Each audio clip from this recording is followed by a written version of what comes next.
In today's modern world, burnout is everywhere. Whether you're trying to push yourself physically, mentally, whether you're pushing yourself for financial reasons or you're pushing yourself for your family, a lot of times we are prone to overextend ourselves. We're constantly being told that if you're not productive all of the time, then there must be something wrong with you. But burnout doesn't happen all at once. It sneaks up on you and it can have very real consequences. And a lot of times we ignore the symptoms until it's too late. In my case, I ignored my symptoms for far too long, and in the end, it nearly cost me my life. So in this video, I'm going to be sharing 6 warning signs that I wish I had noticed before my body actually broke down so that you can avoid making the same mistake. And if you're new here, my name is Shashank, and I have dedicated the better part of my life to building the best physique possible. I've tried every workout, diet, and fitness trend under the sun, and I've learned a ton along the way. Now, in my previous video, I shared the full story of how I went from being shredded to actually being paralyzed from burning myself out physically, mentally, and emotionally. But burnout isn't just for people who are low body fat or chasing extreme fitness goals.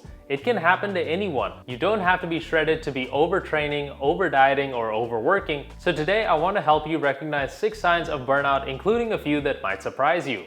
Now we'll start with one that popped up for me very early on, which was the inability to focus. What we don't talk about enough is how it's very difficult to focus when you're tired. Now we're all used to pulling those all-nighters back in school when we get tired and we can't focus on what we're trying to learn, but in our modern day lives, we're often pressured to be productive constantly. Whether you have kids, whether you're juggling multiple responsibilities, whether you have a high pressure job, or any combination of the above, we are these days used to pushing ourselves to the max and redlining our bodies. And so what happens is we start to get accustomed to this level of stress, and that becomes our new baseline. We never actually take rest from those periods of working very hard, and so in the end, you start to have a chronic lack of focus. And this is what started happening to me. I was used to pulling these all-nighters in school, but once I got into my job and I was constantly working 100+ hours a week, after just a few weeks of trying to balance an intense cardio schedule with working those number of hours, I started to notice that I just wasn't sharp anymore. I was used to being a generally smart kid. I went to school for biochemistry, I got a master's degree in finance, but here I was even feeling foggy-headed while I was trying to drive, and that's just not something that I was used to. But at the time, I didn't know any better, and I just blamed myself for being lazy, when really it was the first sign that my body was absolutely begging me for rest. So if you're constantly finding yourself having an issue with focus, it could very well be because you're just burning out from overwork. Now, second up is an obvious one, and that one was having low testosterone and low thyroid function. I'd never actually gotten testosterone or thyroid checked because growing up, I didn't realize that these were things that you might actually need to check, especially at my age, which at the time was about 21 years old. All of the fitness content that I was watching said that if you're 21, you shouldn't have to worry about your testosterone or your thyroid ever. There's basically no way. And what I know now is of course very different, which is you can have multiple genetic factors which influence your thyroid. You can have external factors like stress that downregulate your hormones, but I digress. And so the main thing that I actually felt from this was feeling constantly drained. I'm actually someone who's used to operating on pretty low fuel and pretty low amounts of energy because I used to be very athletic. I used to do a lot of gymnastics. I used to do 1 meal a day while training 5 hours a day. And so I'm used to operating on empty, but this felt different. This was an actual decline in my ability to perform even when given sufficient fuel. So I would eat food and I wouldn't actually feel like I had energy. I would feel like I needed to take a nap. And in combination with that, every time I ate, I was getting very, very cold, to the point that I had to sit in the sauna. Now this was in Chicago and it was during the winter time, and so I assumed, okay, maybe my body's just down regulating a little bit because it's cold outside and I'm more prone to feeling cold now. But even if I cranked up the thermostat, I just couldn't get warm. It was a coldness coming from the inside, not from the outside. So I was just constantly drained no matter how much I slept. And at the time, I thought it was just part of the grind. I thought everyone's supposed to feel this way and that it was a badge of honor that I was working so hard in my investment banking job. And what I didn't realize was that doing that was actually damaging my hormones. And regardless of what you might hear on the internet, it doesn't matter whether you're 17 or whether you're 40, overwork and overstress can and will tank your hormones at any age. But if you feel like you're running on empty all the time, then this might be why. Now, the third thing that I experienced kind of goes with the last one, which is cravings for red meat. Now, as you guys can obviously see, I am Indian, and traditionally, a lot of Indians don't actually eat red meat. I had never actually eaten red meat in my life until my episode of paralysis. But I started to notice at work that I was dreaming about burgers. And I'm not usually someone who gets particular food cravings, and it was especially concerning to me to be craving something that I'd never actually eaten in my life. Now, I thought it was just a really weird phase, and I thought it might even be some sort of universal test to see if I could resist the temptation of my cultural values. But in the end, it was a pretty simple explanation, which is that when your hormones don't function, you become iron deficient, and without realizing it, I was becoming anemic. Now, anemia will lead to issues such as brain fog, feeling cold, and low energy. So I couldn't stop craving steak and burgers.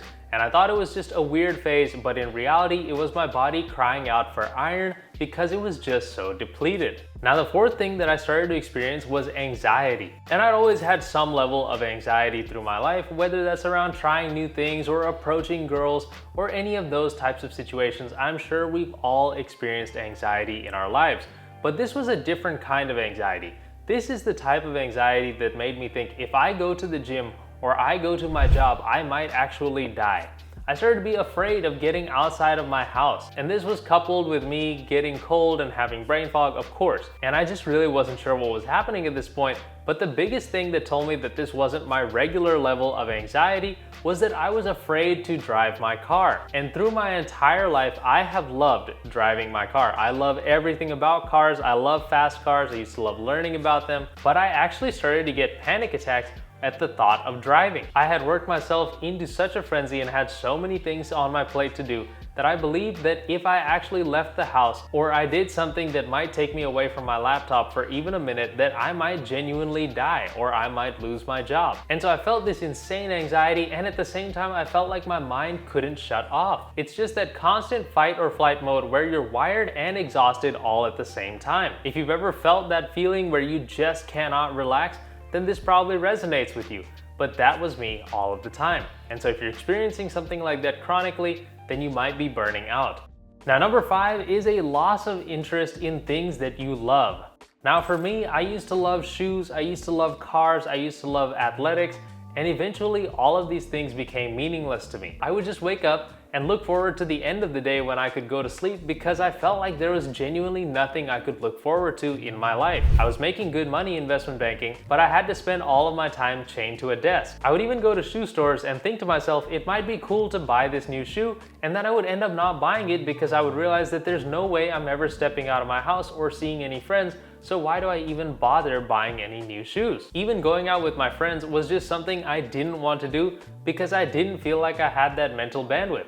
I felt like it was just going to be too much extra strain given all the things I was trying to do. Even working out became a chore. The gym used to be my escape, but every time I went to the gym, I'd be doing it while I was afraid because I didn't know when the next call was going to come from work or when I would have free time, and so I couldn't actually focus on what I was doing, so I didn't want to do it anymore. So if you are losing your joy for life, if you are losing passion for the things that used to fuel you the most, this is one of the biggest signs that I can say that you are heading for burnout and you need to change something immediately.